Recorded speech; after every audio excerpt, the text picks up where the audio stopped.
함께 사도신경 하심으로 아침 예배 시작하도록 하겠습니다.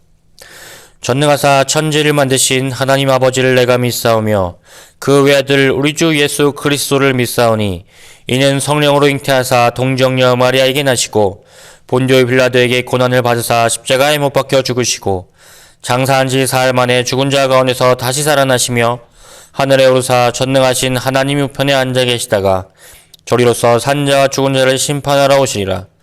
성령을 믿사오며 거룩한 공예와 성도와 서로 교통하는 것과 죄를 사하여 주시는 것과 몸이 다시 사는 것과 영원히 사는 것을 믿사옵나이다. 아멘. 오늘 함께 나눌 말씀은 사도행전 8장 4절에서 6절입니다.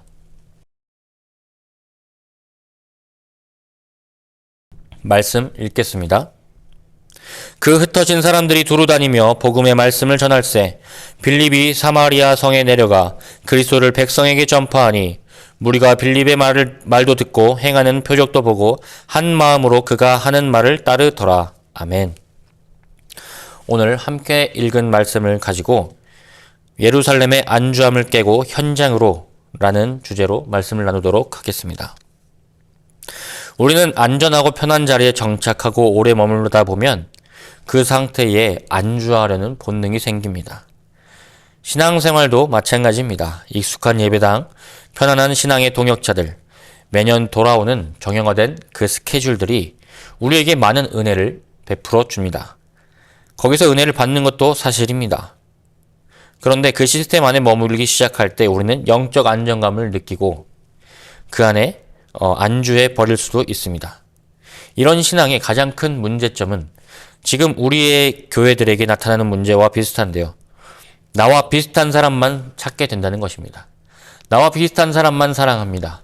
이제 새로운 사람을 찾으러 다니지 않고 옆에 있는 사람만 사랑하고 축복하고 매주 똑같은 사람만 똑같이 축복합니다. 우리끼리 축복을 나눠 먹기 시작합니다.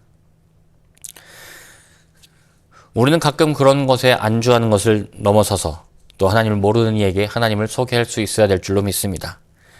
그것이 너무 낯설어진 것은 아닌지 우리는 또 기도하고 안주함에서 나와야 될 줄로 믿습니다. 저는 제가 젊어서 삶에 있어서 정형화된 게 많지 않다고 생각을 했습니다. 우리에게 고정관념, 우리가 가진 고정관념들이 많지 않을 거라고 생각했습니다. 그래서 젊기에 진보적이고 모든 것은 새롭고 내가 하는 것은 어른들에겐 낯설고 뭐 이런 생각이 있었겠죠. 그런데 한 외국인의 관점에서 한국인의 특징들을 써놓은 책을 봤습니다. 그런데 그 내용을 보고는 조금 놀랐습니다. 제가 또 제 관점에서 봤을 때는 진보적인 줄 알았는데 외부에서 봤을 때, 특히 외국에서 봤을 때 한국인 자체가 가진 또 이제 폐쇄적인 문제들이 있더라고요. 그 중에 가장 기억나는 것이 무엇이냐면 친구라는 겁니다. 친구. 그래서 이 대한민국을 소개하는데 이 외국인이 좋게 소개를 했어요. 그런데 표현을 뭐라고 했냐면 님과 놈의 사회라고 이야기를 했습니다. 무슨 이야기냐면 이런 겁니다. 이 사람이 시골에 놀러 갔어요. 집이 두 채가 있더랍니다. 한 집에 할아버지가 89세예요. 농사를 지으십니다. 대단하시죠. 그런데 이 외국인은 100세 넘은 농사꾼들이 자기 나라에 많아서 그렇게 놀라진 않았다고는 하는데 근데 옆집에 있는 할아버지가 90세였어요. 둘이 만났습니다. 그런데 형이라고 한다는 거예요. 그 몇 년 같이 있었냐고 물어보니까 70년 같이 있었다는 거예요. 70년 있었는데 계속 형이었다는 거예요. 그게 신기했대요. 그리고 나서 이제 버스터미널에서 버스를 타러 갔는데 처음 만난 사람들끼리 나이를 물어보면서 나이가 똑같으면 친구라고 한다는 거예요. 근데 이 사람이 듣기에는 그게 뭐가 친구야? 지금 처음 만났는데 둘이 뭐가 친구냐고. 그걸 들으면서도 우리가 한 살 한 살 다 쪼개놓고 친구하고 있구나. 우리가 가진 안주라는 사회적 틀이라는 게 또 존재하는구나라는 생각을 했습니다. 그런데 또 여러분 이게 우리한테 별거 아닌 것 같지만 또 사회적으로는 많이 차이가 난다는 것을 고백하는데요. 어떤 이야기를 하냐면 어서와 한국은 처음이지라는 프로그램이 있습니다. 그 프로그램에서 여러분도 보셨으면 아시겠지만 저도 봤지만 이 프로그램은 스스로 나이를 알려줄 때까지 절대 우리가 그 나이의 순서를 알 수가 없습니다. 그 사람들이 말하지 않는 한 몰라요. 여러분 우리 사회가 뭐 이것이 깨야 될 필요가 있는지도 모르겠지만 변할 수 있을까요? 변할 수가 없습니다. 우리가 이런 것들이 있다는 것을 인정해야 합니다. 우리 안에는 아주 별거 아닌 것 같은데 변할 수 없는 것들로 가득 차 있습니다. 초대 예루살렘 교회 성도들 역시 그랬습니다. 성령의 강력한 임재를 경험했고 날마다 구원받는 사람이 더해졌습니다. 그런데 예수님의 마지막 지상명령은 몰랐습니다. 기억이 안 나요. 사마리아와 땅끝까지 이르러 내 증인이 되라는 말씀은 잊은 채 이제 예루살렘에 있는 복음의 부흥을 통해서 온실 속에 머무르기 시작했습니다. 오늘 본문 사도행전 8장은 바로 이 고여있던 예루살렘 교회에 영적인 둑이 터지는 대반전의 사건을 다룹니다. 스데반이 7장에서 순교를 하고 8장에서 이제 사람들은 떠나기 시작했습니다. 예루살렘엔 사도들만 남고 나머지는 떠났습니다. 위기였습니다. 교회는 공중 분해되기 시작했습니다. 예루살렘 성전에 남아있는 것은 오직 사도들이었고 교회로 보이는 것은 없었습니다. 그런데 오늘 본문은 말합니다. 이로 인해서 복음이 전파되기 시작했다는 것입니다. 그래서 첫 번째로 우리는 박해를 흩어짐의 기회로 바꾸는 이 야성을 닮아야 합니다. 깨달아야 합니다. 예루살렘의 교회에 몰아친 박해로 성도들은 하루아침에 삶의 터전을 잃었습니다. 이들에게 예루살렘은 삶의 터전이었습니다. 가지지 못한 자들은 거기서 도움을 받아서 살았고 또 힘든 자들은 거기서 부축을 받고 살았기 때문에 이제 그들은 마치 난민이었습니다. 인간적인 눈으로 보면 절망과 원망이 가득할 수밖에 없었습니다. 우리가 하나님을 위해서 제산을 통용하고 그렇게 열심히 모여서 기도했는데 결과는 이런 것뿐인가? 그러나 그런 상황에서 4절은 위대한 신앙의 반전을 기록합니다. 그 흩어진 사람들이 두루 다니며 복음의 말씀을 전했다는 것입니다. 그들은 하나님의 살아계심을 받습니다. 아무것도 없는 곳에서 하나님이 역사하심을 받습니다. 하나님이 계시면 됩니다. 하나님이 계시면 다시 설 수 있습니다. 그런데 우리가 말씀을 읽을 때 믿음의 눈으로 보지 않으면 이들은 절망에 가득할 수밖에 없습니다. 근데 성경 안에서 깊이 들어가서 보면 이들은 어떻게 보면 기쁨에 가득 차 있었을 수도 있습니다. 다시 기도하면 되지. 다시 복음 전하면 되지. 다시 예수님과 살면 되지. 그래서 우리가 보는 것과는 다르게 이 성경 안에서는 복음이 전파되기 시작한 그 긴장을 우리에게 알려주고 있습니다. 여러분, 우리가 인생에 조금의 어려움만 있어도 쓰러지고 넘어지고 좌절합니까? 그러진 말아야 될 줄로 믿습니다. 하나님을 믿는 자로서, 하나님의 복음을 접한 자로서, 십자가를 접한 자로서 하나님이 계시면 다시 일어설 수 있습니다. 여러분, 믿어서 달라지는 것이 무엇입니까? 믿어서 회복되는 것은 무엇입니까? 우리 청소년들하고 저는 이야기를 하면서 이런 이야기를 나눴습니다. 믿어서 달라지는 것은 무엇이냐? 달라지는 것은 다른 게 아닙니다. 다른 사람들과 겪는 게 똑같습니다. 그렇게 다르지 않습니다. 비슷합니다. 그런데 그 안에 있는 영혼이 다릅니다. 다시 일어설 수 있다는 믿음, 다시 한번 나가는 믿음, 그래서 결과가 다릅니다. 그래서 그 끝이 다르고, 그래서 오늘 하루가 다릅니다. 그것이 우리의 신앙임을 믿습니다. 신앙으로 인해서 우리는 살아나고 아무리 쫓겨나도 그곳이 복음이 전해지는 다시 시작되는 그런 곳이 되는 것은 여러분 우리의 신앙을 통해서입니다. 하나님을 통해서입니다. 십자가를 통해서입니다. 여러분 그 십자가를 믿고 나아가시기를 축복합니다. 그래서 우리가 두 번째로 봐야 될 것은 오랜 편견의 빗장을 푸는 순종이 필요하다는 것입니다.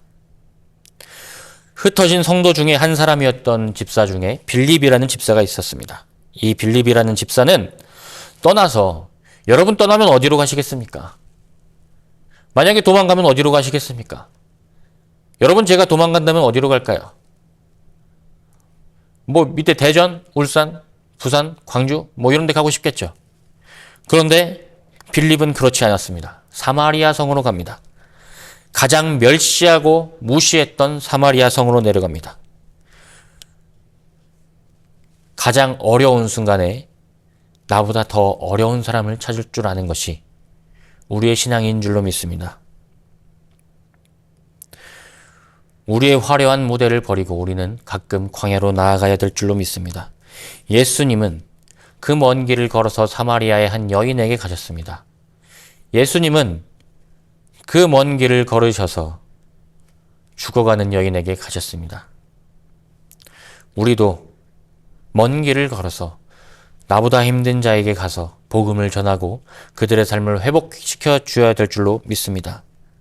그래서 우리는 세 번째로 화려한 무대를 버리고 광야의 한 사람에게로 갈 줄 알아야 됩니다. 성경은 이렇게 말합니다. 주의 사자가 빌립에게 말하여 이르되 일어나서 남쪽으로 향하여 예루살렘으로 가서 예루살렘에서 가사로 내려가는 길까지 가라 하니 그 길은 광야라. 일어나 가서 보니. 사마리아 성에서 빌립은 다시 한번 부흥을 일으켰습니다. 마치 사역의 전성기가 다시 한번 시작된 것 같았습니다. 이제 하나님이 여기서 나를 쓰시려는구나. 이제 여기서 나를 안주시키시는구나. 이제 쉬라고 하시는구나 하라고 생각했는데 하나님의 사자가 오셔서 이제 광야로 가라고 하십니다. 아니 예루살렘에서 쫓겨나서 사마리아에서 난 죽을 뻔했는데 또 한번 광야로 가라고 하십니다. 그러자 빌립은 토를 달지 않고 일어나서 순종해서 갑니다. 그 쓸쓸한 광야길에서 빌립이 마주한 것은 예수님이 만난 그 여인과 마찬가지로 단 한 사람, 이방인이자 신체적인 결격 사유를 가졌으나 예배를 아주 사모하고 있던 에티오피아 여왕 간다게의 국고를 맡은 넷이었습니다. 그를 만나게 하셨습니다. 하나님은 이 소외된 이방인 한 사람이 그 지나가는 길 가운데 하나님을 믿는 자를 만나게 하셔서 척박한 광야에서 복음이 다시 한번 피어나게 하셨습니다. 여러분, 우리가 일터와 가정, 삶이 있습니다. 어려운 것이 있습니다. 힘든 것이 있습니다. 우리가 하나님이 주신 것이 아닌가라는 생각이 들 때가 있습니다. 그러나 그곳에서 하나님은 또 한 사람을 만나게 하시고 복음의 꽃을 피우게 하시며 나 있으면 너 되잖아 라고 말씀하십니다. 나와 함께 가면 우리가 괜찮잖아. 여러분, 첫사랑을 기억하시기 바랍니다. 내가 세운 새로운 신앙의 그 안전고리에서 벗어나서 하나님께서 세우시는 새로운 곳으로 나아가기를 축복합니다. 지금 곳에서 너무 안주하시는 것은 아닌지 하나님을 전해야 하고 하나님을 사랑하고 복음을 전해야 될 줄로 믿습니다. 그래서 우리가 빌립이 하나님께 순종해서 예루살렘에서 떠나서 그 핍박 가운데 사마리아로 가고 사마리아에서 또 광야로 가듯이 하나님이 허락하시는 곳에 우리가 믿음으로 순종하며 가야 될 줄로 축복합니다. 기도하겠습니다. 하나님 감사합니다. 우리 삶 가운데 새로움을 허락하시는 주님, 우리가 안주하고자 하는 마음 가운데 그 빗장을 풀라고 하시는 주님, 우리가 그 빗장을 풀고 하나님이 원하시는 한 사람에게 나아가게 원합니다. 하나님 영혼을 사랑하게 하시고 우리가 나아가게 하시며 우리가 하나님께서 주신 말씀으로 말미암아서 회복되게 하셔서 하나님 첫사랑을 회복하고 우리가 만들어 놓은 알고리즘이 아닌 하나님께서 만드신 계획으로 우리가 나아갈 수 있도록 주님 우리의 마음을 허락하여 주옵소서. 감사합니다. 예수님의 이름으로 기도드립니다. 아멘. 함께 주기도문 하심으로 오늘 예배 마치도록 하겠습니다. 하늘에 계신 우리 아버지여, 이름이 거룩히 여김을 받으시오며 나라가 임하시오며 뜻이 하늘에서 이루어진 것 같이 땅에서도 이루어지이다. 오늘 우리에게 일용할 양식을 주시옵고 우리가 우리에게 죄진 자를 사하여 준 것 같이 우리 죄를 사하여 주시옵고 우리를 시험에 들게 하지 마시옵고 다만 악에서 구하시옵소서.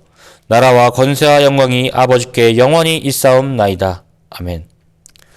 오늘도 말씀으로 주님과 함께 승리하시기를 축복합니다. 감사합니다.